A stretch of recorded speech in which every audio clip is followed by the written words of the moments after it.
আসসালামু আলাইকুম। আমি নাইম, দক্ষিণ কোরিয়া থেকে।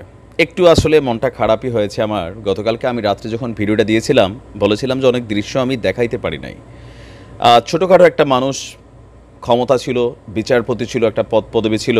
তো যার কারণে সেই পদে থেকে সেই পদের যতটা অপব্যবহার করেছিলেন, মোটামুটি হিসাবটা বরাবর হয়ে গেছে। তবে একটু বেশি হয়ে গেছে। আমি জানি না যে আগামী নিউজ দেওয়া পর্যন্ত, আগামী ২৪ ঘন্টা পর্যন্ত সাবেক বিচারপতি মানিক তিনি আসলে জীবিত থাকবেন কিনা। আমি যখন এই নিউজটি করছি, আপনারা নিশ্চয়ই গণমাধ্যমে ওই ভিডিওটা দেখছেন। আমরা তো কমিউনিটি গাইডলাইন্স খাই, আপনারা যমুনা টেলিভিশনে দেখেন। আমি বলছিলাম আমার ভিডিওটার মধ্যে যে সেনাবাহিনী পরবর্তী সময়ে এসে পরিস্থিতি শান্ত করা লাগছে, কারণ এজলাসে নেওয়ার সময় যখন ডিম ছুঁড়া মারছিল, এরপরে সেখানে কিন্তু রূপসা টুপসারও একটু মানুষ ব্যবহার করছে। বাট বের হওয়ার সময় তার উপরে কিন্তু একভাবে মোটামুটি ছিনাই আইনাই এখানে একটা ধোলাই দিয়ে ফেলছে। তো মানিক মিয়ার সিলেট সীমান্তে আপনারা যারা তাকে দেখছেন, ওই মানিক এই মানিক আকাশ পাতাল পার্থক্য আছে না। দুইটা রিজনের মধ্যে প্রথম রিজনটা হচ্ছে অতিরিক্ত ভয় পাইছে, আর আরেকটা রিজন হচ্ছে শারীরিকভাবে আসলেই অসুস্থ ছিল, এটা কিন্তু এখন বোঝাই গেছে। তো পরবর্তী যে মাঠটা, সেটা আসলে খুবই ভয়ঙ্কর খারাপ অবস্থা ধারণ করছে। তাকে যখন আদালত থেকে কারাগারে প্রেরণ করা হয়েছে, ওখানে যাওয়ার পরপরই তার শরীর খারাপ হতে থাকে, আর ইমার্জেন্সি তাকে সিলেট উসমানী মেডিকেল কলেজ হাসপাতালে আপনার ভর্তি করা হয়েছে। আর এই মুহূর্তে তার একটা অস্ত্রোপচারও হয়েছে। অস্ত্রোপচারের পর তাকে আইসিইউতে রাখা হয়েছে।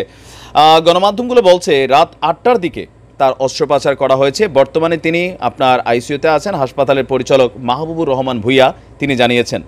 এর আগে রাতে সিলেট এমএজি মানে উসমানী মেডিকেল কলেজ হাসপাতালে পাঠিয়েছিল কারা কর্তৃপক্ষ।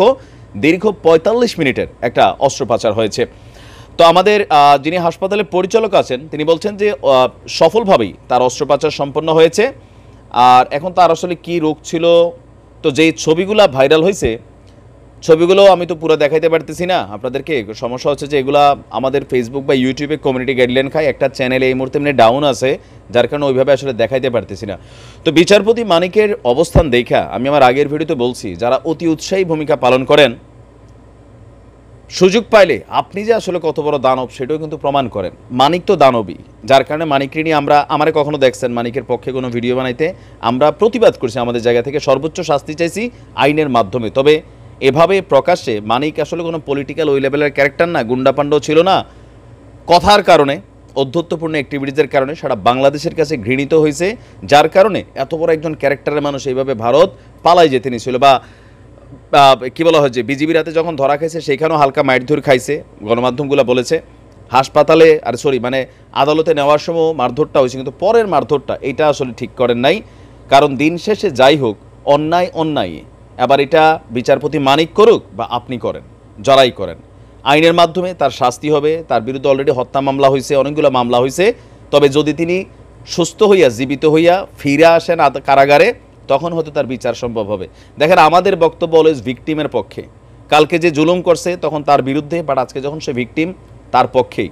মানিকের আইনের শাস্তি হওয়া উচিত ছিল, কিন্তু এভাবে প্রকাশ্যে এভাবে একদম মাইরা ফেলার যে ভূমিকাটা তৈরি হইল, সেটাকেও কিন্তু বাহবা দেওয়ার সুযোগ নেই। আজকে মানিক, কালকে আবার মানিকের জায়গায় হয়তো আপনি।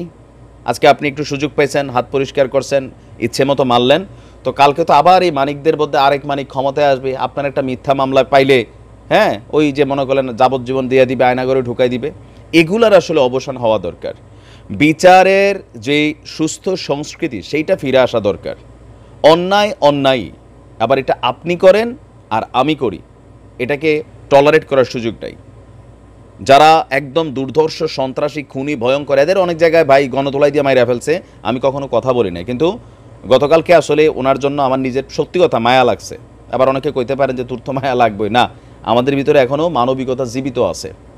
যতটুকু কথা বলা দরকার, যতটুকুই পারছি ততটুকুই বলছি।